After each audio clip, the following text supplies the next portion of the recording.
Assalamualaikum warahmatullahi wabarakatuh. Kembali lagi belajar bahasa Indonesia. Nah, teman-teman, di sini ada materi mengenai cerita pendek atau cerpen. Oke.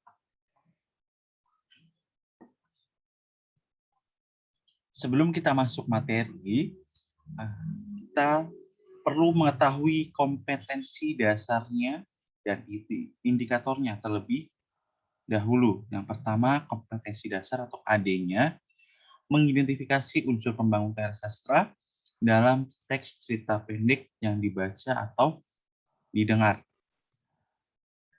Yang kedua, menelaah struktur dan aspek kebahasaan cerita pendek. Indikatornya yang pertama adalah mengidentifikasi unsur pembangun karya sastra, menyimpulkan unsur-unsur pembangun karya sastra, menelaah struktur dan aspek kebahasaan, dan mengungkapkan pengalaman dan gagasan dalam bentuk cerita pendek. Oke, kita masuk ke materi cerpen ya. Nah, banyak sekali jenis teks. Ya, jenis teks salah satunya adalah teks cerita pendek. Ya, atau cerpen. Nah, cerpen itu adalah cerita pendek yang berbentuk prosa. Ya, berbentuk prosa. Jadi cerpen itu termasuk salah satu jenis karya sastra dan ditulis berdasarkan unsur-unsur pembangunnya. Nah,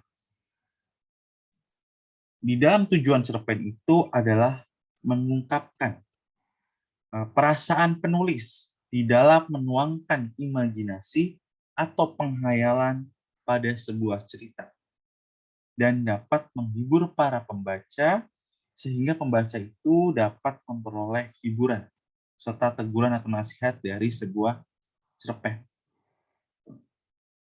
Ya. Nah, untuk membedakan cerpen dengan novel atau teks lainnya, maka kita perlu mengetahui ciri-cirinya. Sehingga berdasarkan ciri-ciri tersebut, maka kita akan lebih mudah menganalisis sebuah teks untuk membedakan apakah teks itu cerpen atau bukan.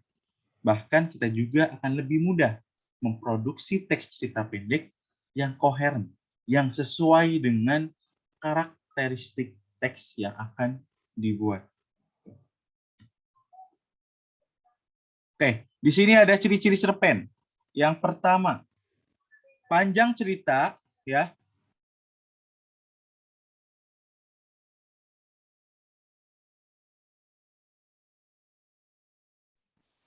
Panjang cerita itu kurang lebih 10.000 kata. Yang kedua, hanya mengandung satu gagasan tunggal atau berkesan tunggal. Yang ketiga, menyajikan satu kejadian yang paling menarik. Dan yang keempat, berakhir dengan penyelesaian. Ya. Oke, lanjut. Di sini ada fungsi sastra. Nah, ini tergolong dalam 5 jenis. Ya, di dalam teks cerita pendek itu ada namanya fungsi sastra. Ya, ada 5 jenis. Yang pertama adalah fungsi rekreatif. Nah, fungsi rekreatif ini adalah memberikan rasa senang, gembira, serta menghibur para pembacanya. Jadi di dalam cerita pendek itu ada namanya fungsi rekreatif. Ya, sehingga pembaca itu bisa terhibur, ya, bisa senang, bisa gembira. Lalu ada fungsi didaktif, memberikan nilai-nilai kebenaran kepada pembacanya atau nilai kebaikan. Lalu ada fungsi estetis. Nah, fungsi estetis itu memberikan nilai keindahan bagi para pembacanya. Lalu ada fungsi moralitas, mengandung nilai moral sehingga para pembacanya dapat mengetahui moral yang baik dan tidak baik bagi dirinya. Nah, di dalam cerpen itu banyak nilai-nilai moral, pesan-pesan, nasihat, ya.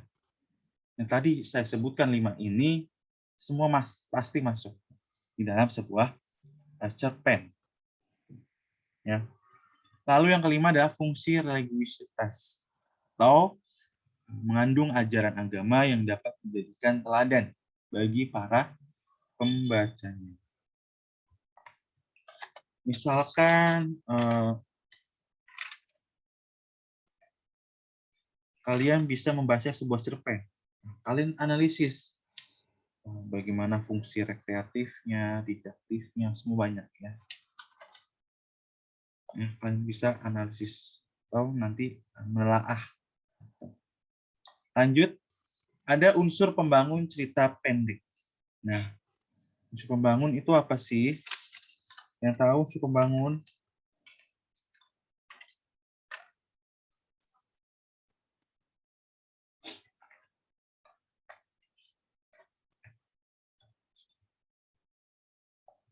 Oke, cerita pendek itu merupakan salah satu karya sastra yang memusatkan dirinya ya pada satu tokoh di dalam satu situasi.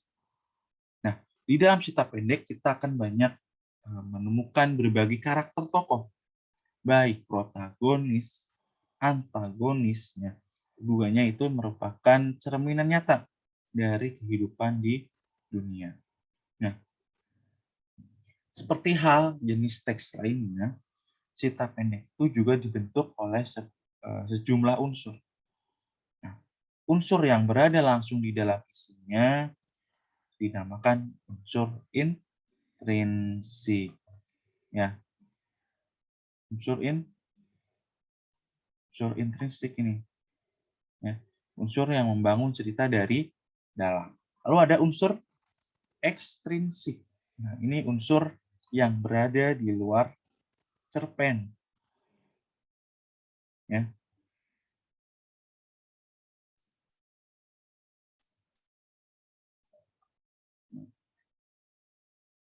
Ya kan harus memahami unsur pembangun cerita pendek.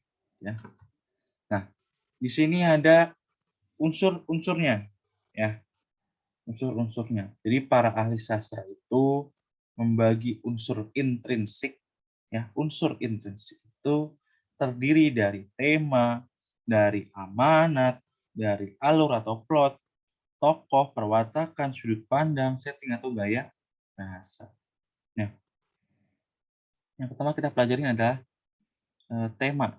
Nah, tema ini adalah inti atau ide dasar dari sebuah cerita. Ya. Jadi tema itu merupakan sesuatu yang netral.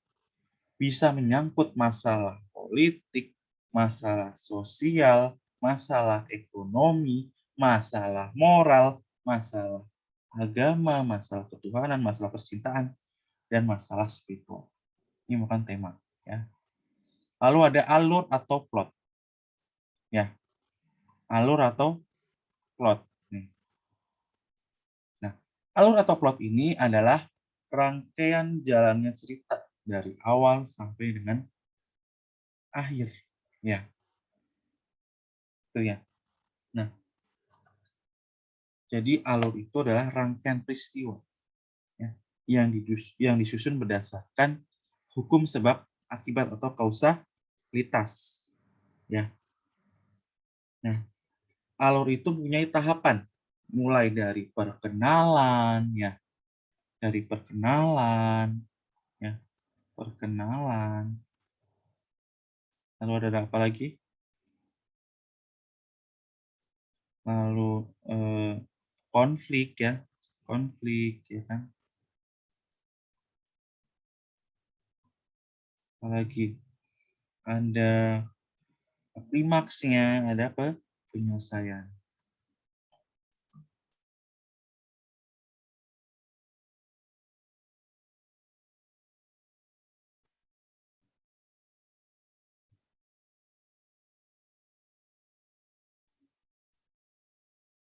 Oke, kita lanjut ke penokohan ya. Penokohan ya. Anda tahu penokohan apa? Penokohan adalah cara pengarang, ya, cara pengarang menggambarkan dan mengembangkan karakter tokoh di dalam sebuah cerita. Ya. Jadi pelukisan tokoh cerita, baik keadaan lahir maupun batinnya, termasuk keyakinannya, ya, pandangan hidupnya, dan adat istiadat. Jadi tokoh cerita yang ditampilkan oleh pengarang itu harus memenuhi syarat kewajaran dan seperti kehidupan. Nah, kewajaran itu artinya mengandung bahwa tokoh cerita itu adalah manusia yang wajar, ya, mempunyai pikiran dan perasaan. Nah, di dalam melukiskan tokoh cerita, biasanya pengarang menggunakan dua macam teknik. Ada teknik ekspositori dan teknik dramatik. Nah, ekspositori itu adalah pelukisan tokoh cerita dilakukan dengan memberikan deskripsinya terlebih dahulu secara langsung. Sedangkan dramatik, pengarang itu melakukan berbagai aktivitas, ya, baik aktivitas verbal maupun non verbal. Tuh, ya. Lalu ada latar. Latar atau setting, ya. Ya, Anda tahu latar setting? Itu memuat apa? Memuat peristiwa di dalam cerita yang dilatar belakangi oleh tempat, waktu, suasana, atau situasi. Ya. Nah, latar tempat itu apa? Latar tempat itu adalah latar di mana pelaku itu berada atau ceritanya terjadi, misalkan di sekolah, di kota, di ruangan, itu latar tempat. Kalau latar waktu itu adalah latar kapan cerita itu terjadi. Pagi, siang, malam, kemarin, besok, sebagainya. Lalu ada latar suasana. Ya, itu adalah bagaimana keadaan di mana cerita itu terjadi. Misalkan sedih, gembira, dingin, ya, damai, sepi, dan sebagainya. Lalu ada sudut pandang. Ya, sudut pandang itu apa sih? Sudut pandang adalah cara pengarang menempatkan diri dalam sebuah cerita. Sudut pandang terdiri atas sudut pandang pertama, sudut pandang orang kedua, sudut pandang orang ketiga, sudut pandang campuran antara pengarang dan tokoh-tokohnya. Ya. Lalu ada tokoh. Ya. Tokoh itu adalah individu rekaan atau pemeran-pemeran yang terdapat di dalam sebuah cerita. Ya. Biasanya tokoh itu dibedakan menjadi 4. Ada tokoh utama, protagonis. Nah, itu tokoh yang memegang peran utama. Ya, tokoh yang terlibat di dalam sebuah ceritanya. Nah, itu sifatnya sentral. Lalu ada tokoh antagonis. Tokoh yang karakteristiknya berlawanan dengan tokoh utama. Ya, biasanya tokoh ini biasanya mempertajam masalah atau membuat cerita itu menjadi hidup dan menarik. Lalu ada tokoh pelerai, pritagonis. Nah, itu tokoh yang tidak memegang peran utama di dalam sebuah cerita. Biasanya tidak terlibat, ya. Lalu ada tokoh bawahan atau tokoh figuran. Nah, ini tidak sentral, tetapi kehadirannya sangat diperlukan untuk menunjang atau mendukung tokoh utama. Tuh, ya. Lalu ada amanat. Ya. Amanat itu adalah pesan yang ingin disampaikan pengarang kepada pembaca, penonton, atau pendengar. Ajaran moral, betul. Ya. Jadi amanat itu tersimpan dalam jalinan keseluruhan isi ceritanya. Ya. Untuk menemukan amanat tidak cukup membaca 2 atau 3 paragraf atau 1-2 bab, tetapi harus membaca keseluruhan cerita sampai selesai. Biasanya ada 2 cara mengungkapkan pesan. atau amanat secara eksplisit dan implisit. Kalau eksplisit itu secara langsung, tertera dalam ceritanya. Kalau implisit, pengarang itu mengemukakan pesannya secara tidak langsung. Ya. Lalu ada gaya bahasa. Ya. Ciri khas bahasa yang digunakan pengarang untuk menyampaikan sebuah cerita. Nah, bahasa sastra berbeda dengan bahasa yang digunakan dalam komunikasi sehari-hari. Sastra itu menggunakan bahasa dengan sifatnya sendiri. Ungkapan kata-kata dalam sastra itu tidak hanya memiliki makna dari kata itu, tetapi syarat dengan simbol-simbol. Nah, ruang lingkup gaya bahasa ya meliputi penggunaan kalimat, ya, pemilihan diksi, ya, diksinya tepat atau tidak tepat, lalu penggunaan majas dan penghematan kata, ya.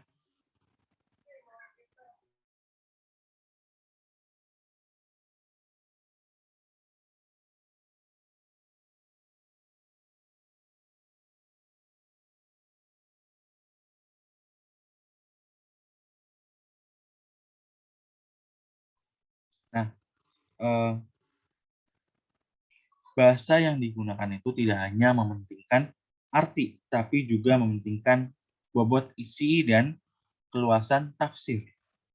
Nah, jadi bahasa dalam sastra itu banyak menggunakan ungkapan-ungkapan, idiom, pidal atau pepatah, peribahasa, dan gaya bahasa. Nah, selain unsur-unsur di atas, juga ada unsur ekstrinsik, unsur yang membangun dari luar, apa? Latar belakang masyarakat. Nah, itu pengaruh kondisi latar belakang yang terdapat di dalam masyarakat yang mempengaruhi terbentuknya jalan cerita di dalam cerpen. Ya. Lalu ada latar belakang pengarang. Nah, latar belakang pengarang itu mencakup tentang pemahaman, faktor-faktor atau motivasi si pengarangnya. Ya, jadi dalam sebuah latar belakang itu biasanya meliputi riwayat hidup si pengarangnya. Ya, biasanya isinya biografi si pengarangnya. Ya, lalu kondisi psikologis pengarangnya. Ini mempengaruhi mood-nya, ya, motivasinya. Ya, lalu aliran sastranya apa? Ya,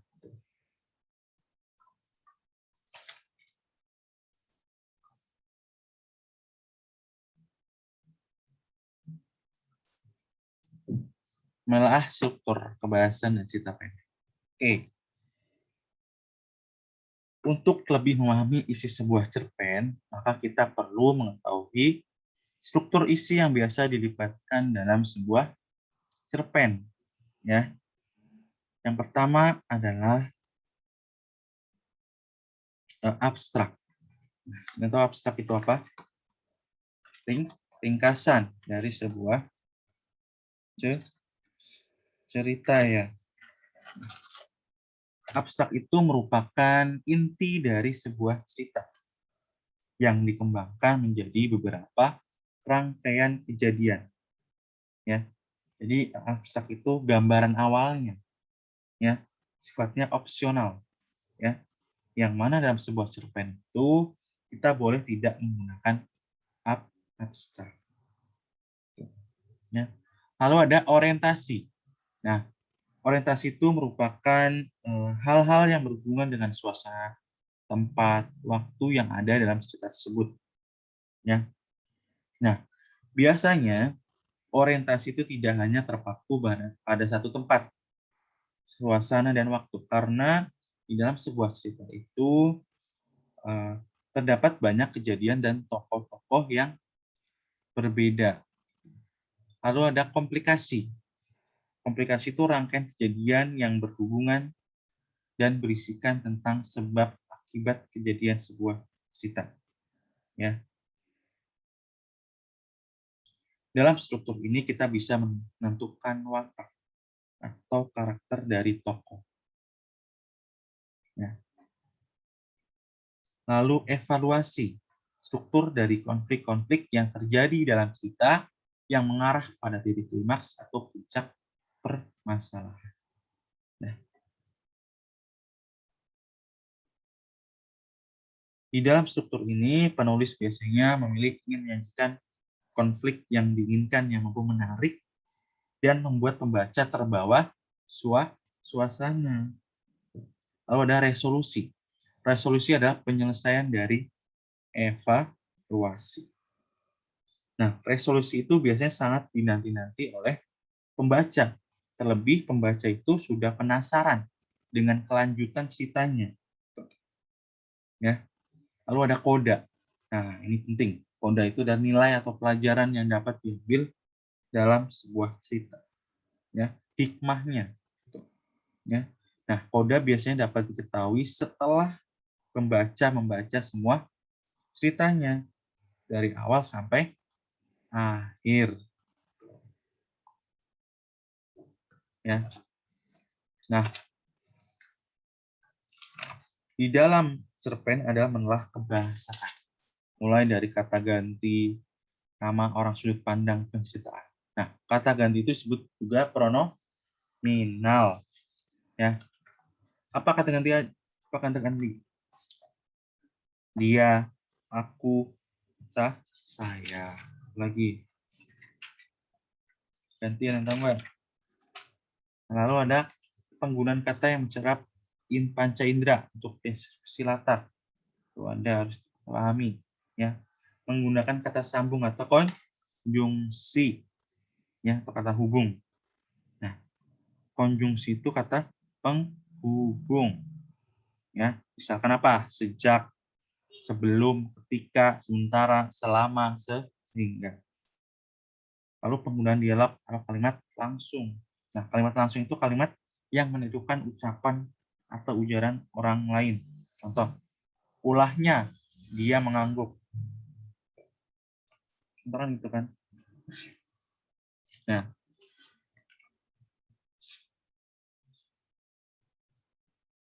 misalkan gaya bahasanya. Ya, misalkan adik-adiknya sudah terbang hambur ke negeri orang. 2 kali meriam ditembakkan ke langit. Itu contoh gaya bahasa kan. Ya.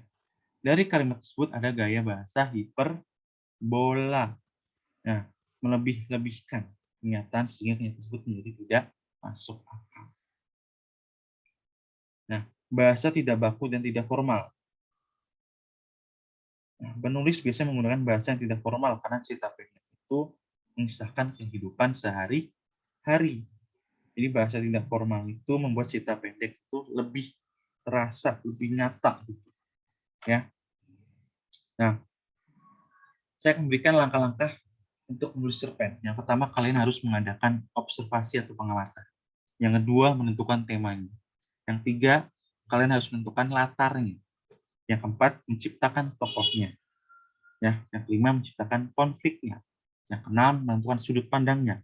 Ya, sudut pandang apa yang kalian gunakan. Ya, misalkan dia, saya, kami. Lalu menentukan alurnya, menulis cerpen dan menentukan judulnya. Ya.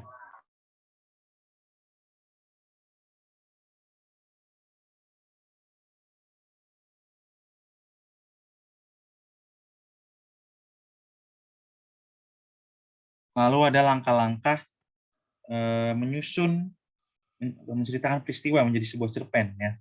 Yang pertama adalah kalian memilih ide ceritanya. Dua, membuat garis besar ceritanya. Yang tiga, mengembangkan garis besar cerita itu menjadi ceritanya. Yang keempat, memeriksa keruntutan dan kelogisan ceritanya. Dan terakhir, menyunting atau meneliti cerita. Jadi, cerpen itu adalah karangan naratif yang pendek, yang isinya ceritanya itu kehidupan seseorang. Ya. Jadi dia lebih ringkas dari prosa, seperti novel atau roman. Ya. Nah, cerpen itu biasanya juga diterbitkan di dalam buku yang disebut buku kumpulan cerpen. Ya. Baik, terima kasih. Ya, kita sudah selesai. Sampai jumpa di pertemuan selanjutnya.